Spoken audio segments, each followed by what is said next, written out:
tricky if you don't know the editor. There is a lot of this business that deals with, between writers especially and editors, that's a situation of mutual trust. You would have to have some confidence in the editor. Has it ever happened? But the other thing is that it could be a hell of an idea. It could be a great idea. That doesn't mean just anyone can write it. You know, I mean, this editor at Slate Magazine, I mean, this editor would not do what you're saying. But if she thinks it's a good idea, who else is going to do this? You know, there aren't 15 people who can make the trip, do the work, and then, you know, write the way I write. I'm such a great writer, right?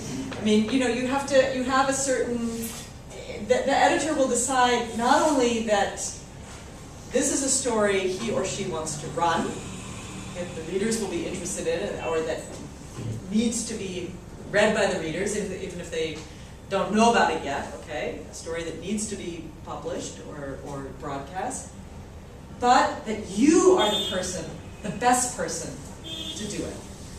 So it's not simply a matter of the story idea or the content. It's also a matter of how you do it, okay? If someone, you know, whenever there's any breaking thing on India, the New York Times will have one of 4 people write an op-ed. There are only 4 men that the New York Times has write. It's not sensitive here. The New York Times has write on India, you know, when there's something going on. And who are the 4 men who write opinions on India when something big is happening in India for the New York Times? Nicholas Kristof.